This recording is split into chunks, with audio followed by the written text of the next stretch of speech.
Hello everyone, and welcome to my second episode of A Nerd's Words. In this episode, we'll be looking at the popular Japanese anime-based series Avatar: The Last Airbender, specifically about its villains. The show has 61 episodes, so there's plenty of material to work with. I came up with 27 villains in total. I'll be ranking them all, saving the best for last. Some of these characters are hard to rank for various reasons. Some of them are obscure, and some are really similar to each other. I'm going to explain a bit about each villain and why I ranked them the way I did. And I'm not including any villains from Legend of Korra, largely because I haven't watched Legend of Korra, or from any of the three graphic novel continuations, The Promise, The Search, and Smoke and Shadow, largely because I haven't read Smoke and Shadow. For the villains that appear in them, along with the original series, I'll also be looking at their appearances in the original series only. The best is last, and the worst is first. We'll have to begin at the very bottom of the heap with the worst villain of all. But of all these villains, which one is the worst villain of all? What makes a bad villain anyway?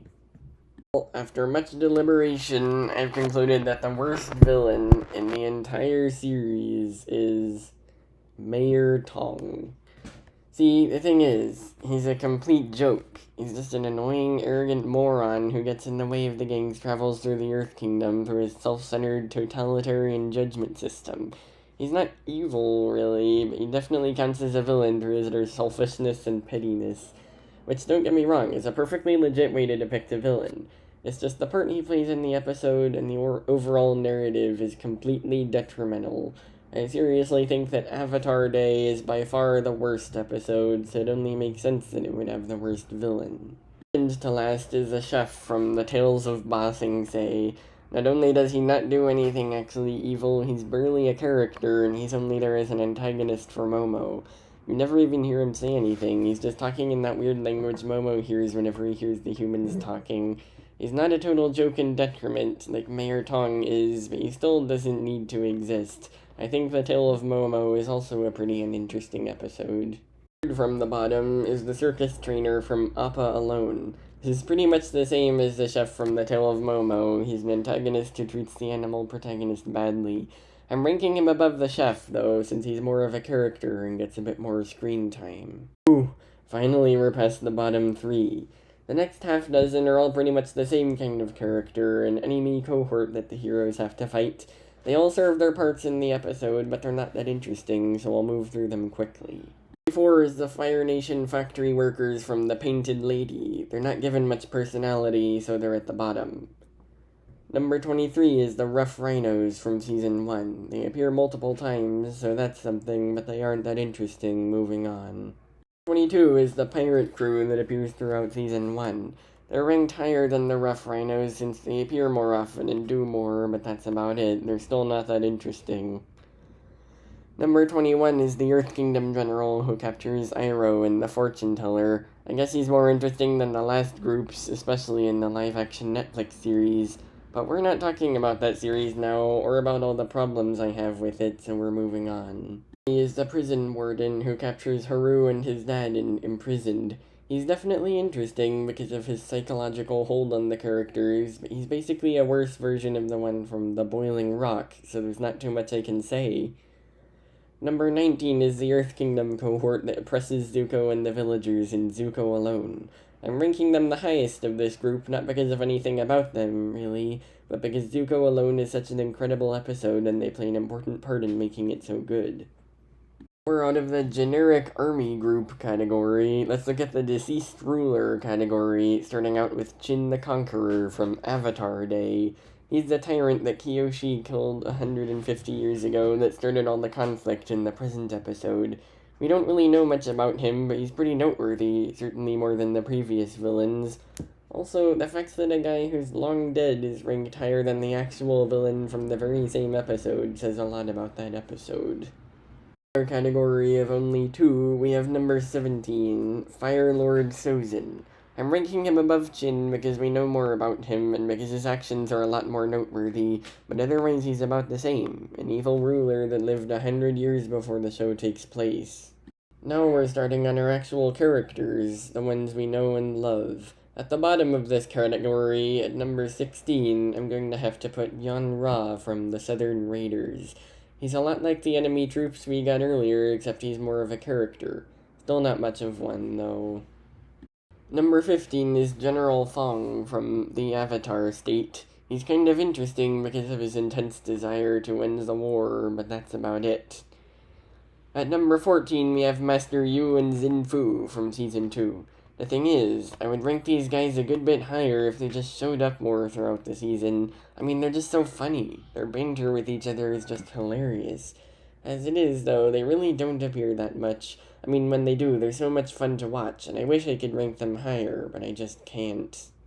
Number 13 is the Boiling Rock Warden, who weirdly for someone this high on the list isn't given a name.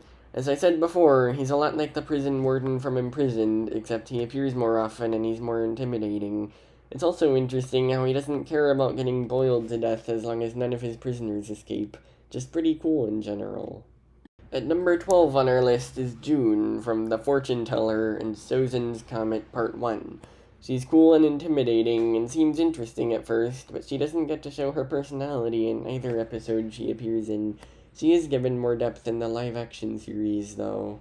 Number 11 is someone who also isn't given a name, although in this case it only serves to make him more mysterious. Combustion Man, or Sparky Sparky Boom Man if you prefer. He's really cool, mysterious, and intimidating, and he has powers that no one quite understands. It's just a really cool idea for a villain, although he's pretty superficial without any personality. He doesn't really need it, though, because he's so cool the way he is. The top 10 with the best villains in the series. At number 10 we have Ko the Face Stealer, who's probably the most terrifying character in the entire series. An evil spirit who can turn you into a mindless, faceless zombie if he sees you show the slightest hint of emotion is a level of horror that you just don't expect out of the series, and reaches the same levels as the Weeping Angels. Like Combustion Man, he doesn't need to have much of a personality because the very idea is so cool and terrifying.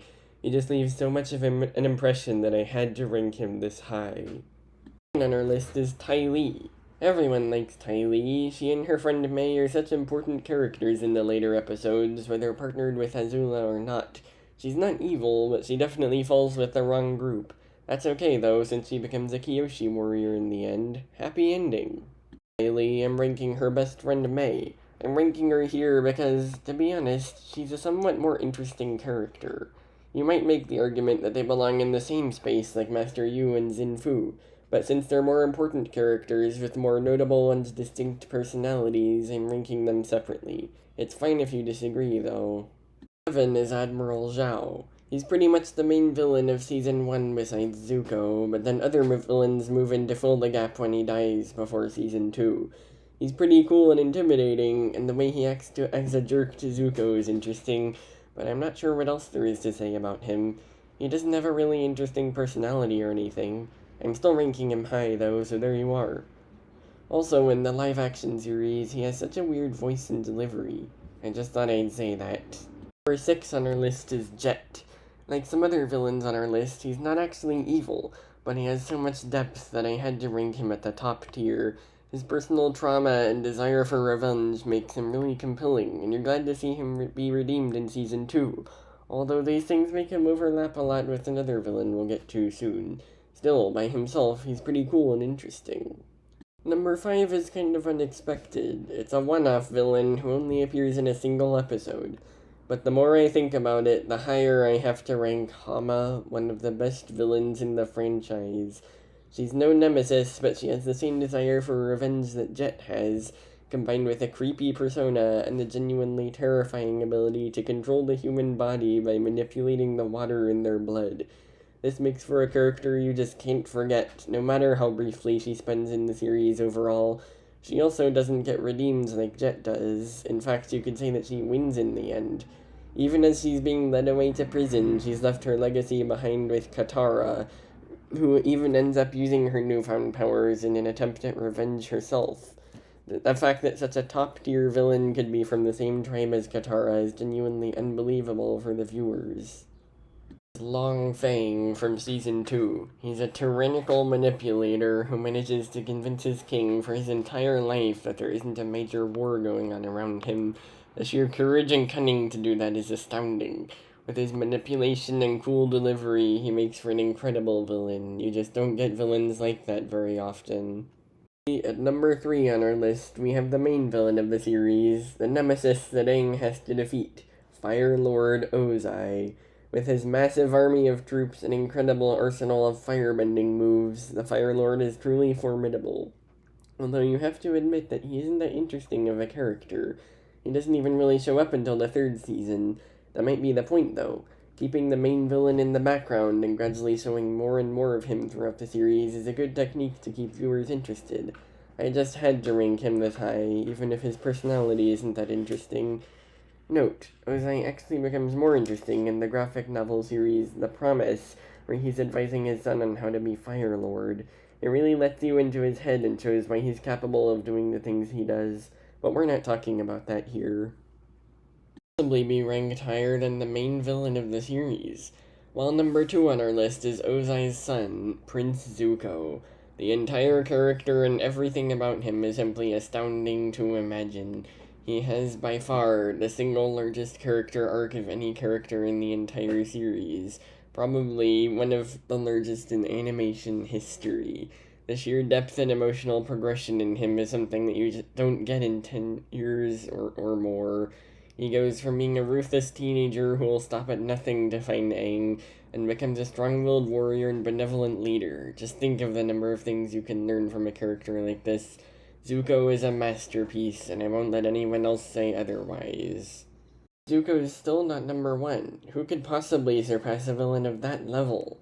Well, as it turns out, our number 1 pick was pretty obvious from the start.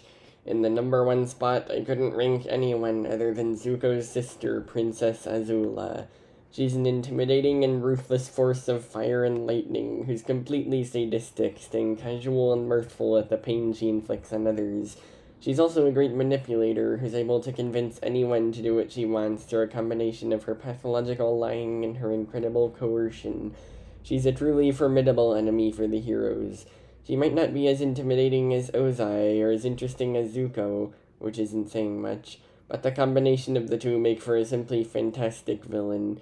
She does have quite a bit of character depth herself, as evidenced in The Beach, where she talks about her mother always hating her.